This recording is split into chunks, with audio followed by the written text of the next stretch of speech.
Oh, hi. Yeah, this is Tom. I'm going to show you how they use the LifePak 12 defibrillator, monitor, pacer, synchronized cardioverter. Okay, we use that in our ACLS class here at cprfund.com. Now, let's say that the patient goes into VF. Well, we push our computer down to ventricular fibrillation, VF. If this were a real patient, the monitor would show VF, ventricular fibrillation. Okay, call the code and get the cart. Okay, start CPR. Start your IV lines. If this is really close by, you can either, if you don't know ACLS, you can push the AED button. Analyzing now. Stand clear. Shock advised. Stand clear. Stand Push clear. to shock. Stand clear, shocking patient. Push analyze. Okay, now, if this were a real emergency with the new guidelines, we'd do CPR immediately after the shock. We'd start the compressions. We wouldn't look at the monitor. And we'd do compressions for 5 cycles, 30 compressions and 2 breaths. Okay? Push analyze. This is the old algorithm. So the new algorithm is immediately after the shock, then you don't check the pulse and you start compressions. Okay? All right, now, let's say... Analyzing now. Let's say that you did know ACLS and you had the monitor near the patient. Patient goes into VF, ventricular fibrillation. Okay?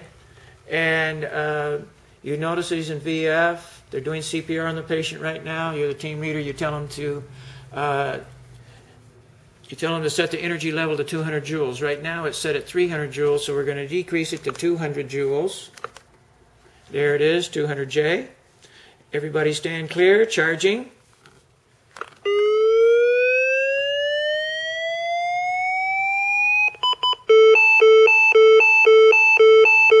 Okay, everybody stand clear, shocking patient, stand clear.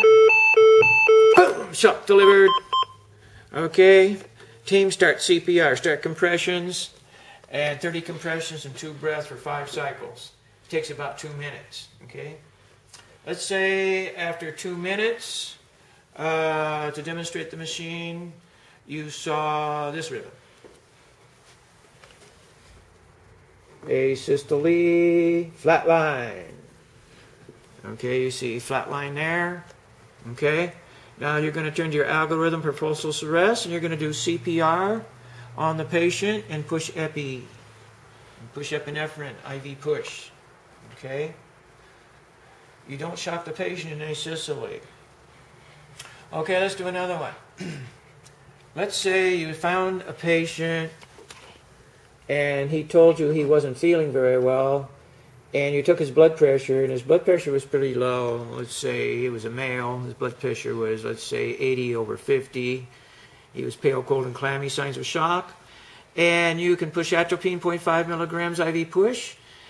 And if that doesn't work, you can try it again. Or if your electrical therapy like this is nearby, you can do your pacer. Okay, so you put the pacing pads on the patient's chest. You push pacer.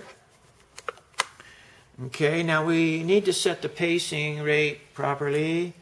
We're going to set the rate at 70, let's say. Okay, this is better. Let's use this knob here.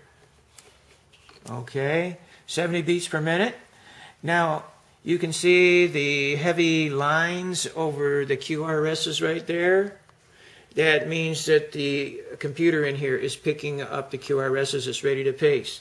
We're going to put little shocks for the patient in milliamps. So we're going to increase the current until we convert the slow rhythm into a faster rhythm. I'm going to push current in milliamps. I can use this. As soon as the heart speeds up, see those heavy bars there?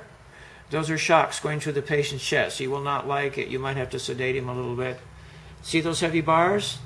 Those are shocks 15 milliamps going through his chest. But it doesn't make any difference. It's not speeding up the heart. So we have to increase the milliamps. 20 milliamps, no change. We want to speed up the heart. 25, 30, 35 milliamps, shocks going through his chest. Every time there's a heavy bar there, that's a shock going through his chest at 70 beats per minute. His heart rate's not going up. Okay, we're going to increase the milliamps until we can get the heart rate to increase. 50 milliamps, 55, 60 milliamps,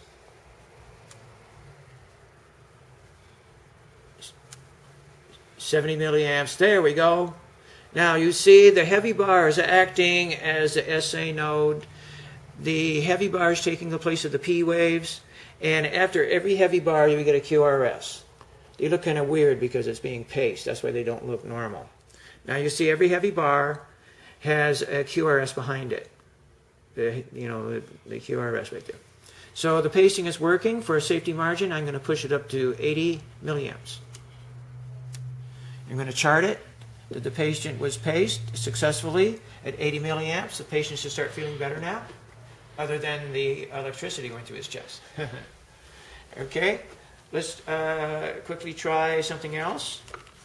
Okay, if you had a patient that was unstable, in other words, his vital signs were off, and we had VTAC, ventricular tachycardia. Okay, here we have it. VTAC on the monitor. You always check your patient first.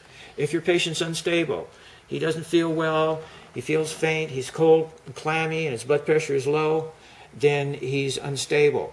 We can use electrical therapy on this. We can use a synchronized cardioversion to slow down the heartbeat. We're going to push sync. There we go. You notice on the monitor there's a heavy bar over the QRS.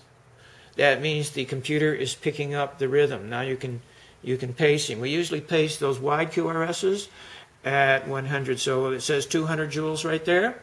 We're going to decrease it to 100 because we're going to shock at 100 joules. Everybody stand clear. Charging.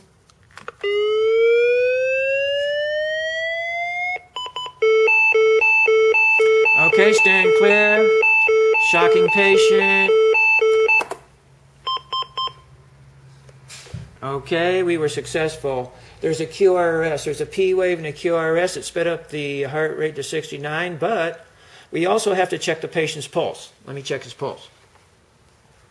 Oh, it's my lucky day. The patient has a pulse. Because if he didn't have a pulse, you could have PEA, pulseless electrical activity. But my patient, mainly me, I have a pulse, so I'm good to go. Okay? So you don't have to do CPR on me. If I didn't have a pulse, even though I have electrical activity, you have to start CPR and push epi. Okay, the patient has a pulse. We charted that we cardioverted him at 100J. Okay? All right. Well, I think that's enough demonstration of the LifePak 12. So when you come to class, you'll have some idea what we do here. And thank you very much.